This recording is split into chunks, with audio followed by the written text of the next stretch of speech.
నమస్తే. ఈరోజు ఆంధ్రప్రదేశ్ అసెంబ్లీలో నాటకీయ పరిణామాలు తీసుకున్నాయి.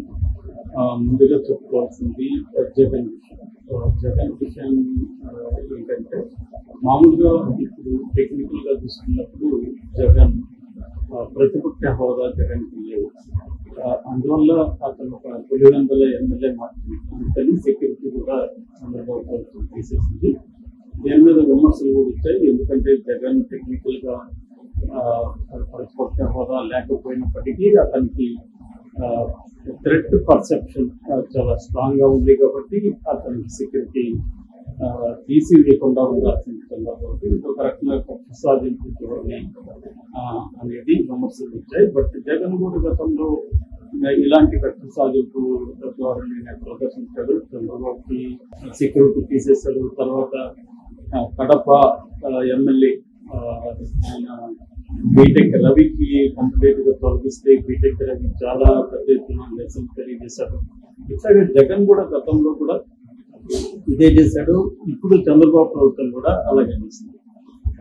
అయితే ఈరోజు అసెంబ్లీలో నాటకీయ పరిణామం ఏం జరిగిందంటే, కొంతమంది వైసీపీ నాయకులు పయ్యావుల కేసు, ఆయన శాసన వ్యవహారాల శాఖ మంత్రి, సో ఆయనకు విజ్ఞప్తి చేశారు జగన్కి కొంత మాజీ ముఖ్యమంత్రిగా కొంత గౌరవం ఇవ్వాలని, స్పెషల్గా పరిగణించాలని, ఒక సాధారణమైన ఎమ్మెల్యేగా చూడొద్దు అని విజ్ఞప్తి చేశారు. పయ్యావుల కేసు ఈ విషయాన్ని చంద్రబాబు తీసుకెళ్ళి పరిశీలించమని అడిగితే, చంద్రబాబు కూడా మనం ఎవరూ కూడా జగన్ని అవమానించే విధంగా కానీ, జగన్ శాసనసభ్యుల్ని అవమానించే విధంగా కానీ ప్రవర్తించదు. ముందుగా సభ గౌరవాన్ని మనం కాపాడుతాం, అందుకని జగన్కి కొంత స్పెషల్ ట్రీట్మెంట్ ఇద్దాము అని చెప్పారు. అందుకని మామూలుగా అయితే గేట్ బయట జగన్ కారు ఆపి అందరు ఎమ్మెల్యేలకి అతను నడుచుకుంటూ వెళ్ళాలి. కానీ చంద్రబాబు చెప్పడం వల్ల కారుని లోపల వరకు అలో చేశారు. అది ఒకటి. రెండవది, అసెంబ్లీలో కూడా ముఖ్యమంత్రి, ఉప ముఖ్యమంత్రి, తర్వాత మంత్రులు ప్రమాణ స్వీకారం అయిన తర్వాత జగన్ ప్రమాణ స్వీకారం చేయడానికి అనుమతించారు. మామూలుగా అయితే జగన్ అందరు ఎమ్మెల్యేలు అయిన తర్వాత అధికార పక్షం అయినాక చివరిలో చేయాలి. ఆయన కూడా ఎమ్మెల్యే కాబట్టి, బట్ ఒక మాజీ ముఖ్యమంత్రిగా ఆయన ఇంపార్టెన్స్ ఇవ్వాలని చంద్రబాబు అనుకుంటున్నారు. ఖచ్చితంగా ఇది అప్రిషియేట్ చేయాల్సిన అంశము. చంద్రబాబు ప్రభుత్వాన్ని ఒక మాజీ ముఖ్యమంత్రికి ఇవ్వాల్సిన ఇంపార్టెన్స్ ఇవ్వడం అనేది మంచి సంప్రదాయం అని చెప్పాలి. ఖచ్చితంగా చంద్రబాబు మెచ్యూరిటీ ప్రదర్శించారు. ఇక్కడ ఒక ప్రతిపక్ష నాయకుడిగా జగన్ని అవమానకరంగా డీల్ చేయకుండా ఆయనకు కూడా అతడు రెస్పెక్ట్ ఇవ్వడం అనేది జరిగింది. రాజకీయ విమర్శలు ఎలా ఉన్నప్పటికీ జగన్ ఖచ్చితంగా ఒక మాజీ ముఖ్యమంత్రిగా నేను చూడాల్సి ఉంటుంది. ఆ రకంగా చంద్రబాబు డీల్ చేయడం అయితే బాగుంది. జగన్ కూడా అందరికీ నమస్కారాలు చేస్తూ, ఎవరు ప్రతి నమస్కారం చేయకపోయినా అధికార పార్టీ సభ్యులు ఆయన నమస్కారం చేస్తూ నిశ్శబ్దంగా వెళ్ళి తన ప్రమాణ స్వీకారాన్ని ఇచ్చాడు. ఇక చంద్రబాబు విషయాన్ని చెప్పుకుంటే, చంద్రబాబు 2019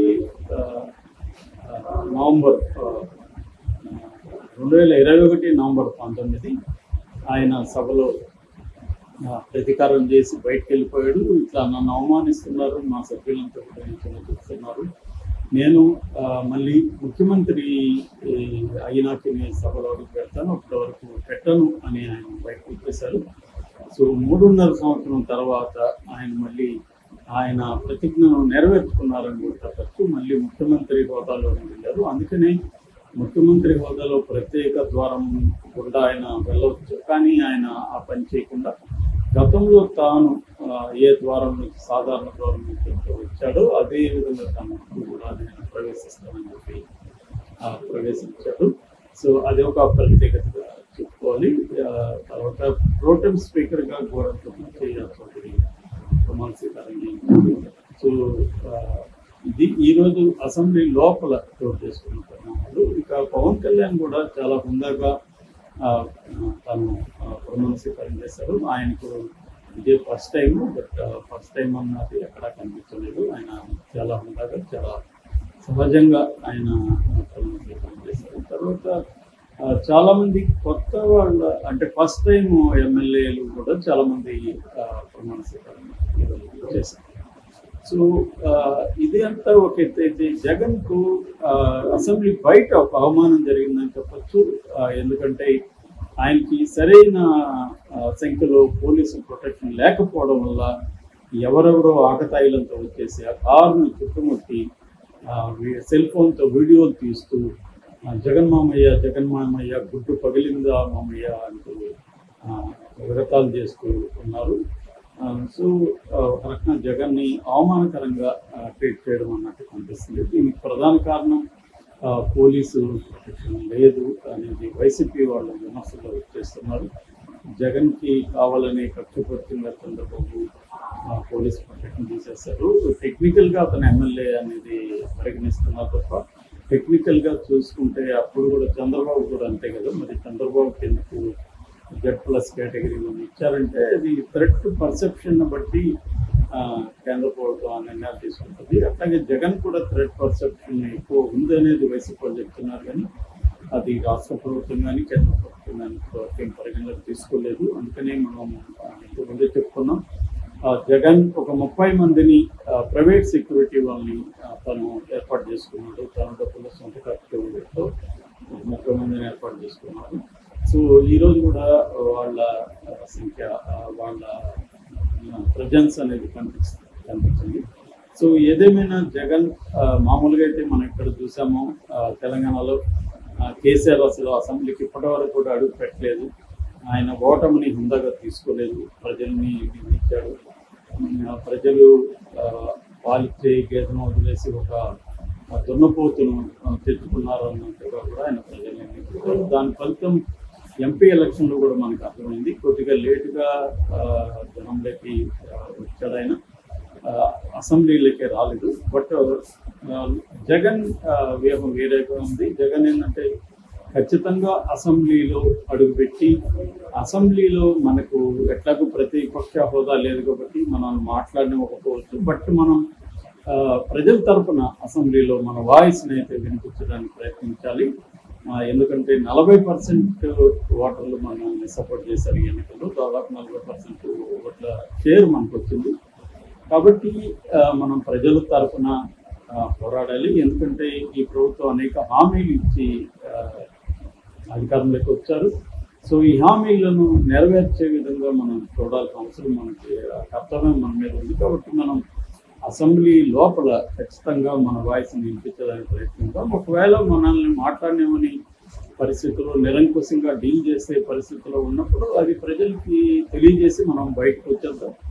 బయట ప్రజల్లో ఉండి మనం ప్రజల తరఫున పోరాడదాం, నిలదీద్దాం అని నిన్న జగన్ వైసీపీ విస్తృత స్థాయి సమావేశంలో మాట్లాడాడు. సో క్లియర్గా జగన్ స్ట్రాటజీ మనకు అర్థమవుతుంది. అదేంటంటే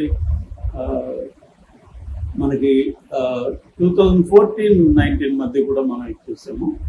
జగన్కి 67 మంది ఉన్నా కూడా అందులో 23 మందిని చంద్రబాబు లాగేసుకోవడం, అందులో 4 మంత్రి పదవులు, ఇవన్నీ కూడా అప్పట్లో పెద్ద ఎత్తున విమర్శలు దారితీశాయి.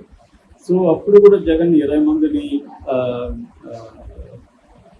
మంది మీద వెయిట్ వేయలేదని చెప్పి నిరసన తెలియజేస్తూ బయటకు వచ్చాడు. అప్పటి నుంచి పాదయాత్రలో జగన్ ప్రజలతో మమేకమై తిరగడం ఇవన్నీ కనిపించింది. అట్లాగే చంద్రబాబు కూడా ఇందాక నేను చెప్పుకున్నట్టుగా 2021లో చంద్రబాబును కూడా చాలా నీచంగా మాట్లాడటం, వ్యక్తిగతంగా చంద్రబాబుని అటాక్ చేయడం, అవన్నీ కూడా మనం చూసాం. ఖచ్చితంగా అది వైసీపీ చేసి ఉండాల్సింది కాదు. దాని మీద వైసీపీకి చాలా తీవ్రమైన విమర్శలు వచ్చాయి. సో ఒకటేంటంటే మనం ప్రతిపక్షాన్ని ఇబ్బంది పెట్టగలుగుతున్నామని ఒక రివెంజ్ మోడ్లో వాళ్ళు ఆనందించొచ్చేమో, కానీ అది ప్రజలు గమనిస్తుంటారు. ఎవరు ఎట్లా హుందాగా ప్రవర్తిస్తున్నారు, అధికారం ఇచ్చిన దాన్ని ఆ అధికారాన్ని ఎలా వినియోగిస్తున్నారు అనేది ప్రజలు ఖచ్చితంగా ఆలోచిస్తుంటారు. వాళ్ళ కలెక్టివ్ కాన్షియస్నెస్లో అది ముద్రగా పడుతుంది. సో అందుకని ఇప్పటి వరకు అయితే, ఈ రోజు వరకు అయితే చంద్రబాబును ఖచ్చితంగా మెచ్చుకోవాలి. ఆయన చాలా హుందాగా ప్రవర్తించాడు. సో ఇదే విధంగా కంటిన్యూ చేస్తారు. BSAలో రేపు జగన్ సభ్యులకు కూడా ఏమైనా పోటీస్తారా, ఇన్వాల్వ్ చేస్తారా అసెంబ్లీ? ఎందుకంటే ప్రజల వాయిస్ కౌంటర్ నెరేటివ్ అంటారు, అంటే అఫిషియల్ నెరేటివ్ కాకుండా కౌంటర్ నెరేటివ్ కూడా వినిపించే విధంగా సభ జరగాలి. మరి దానికి ఇటు పవన్ కళ్యాణ్ కానీ అటు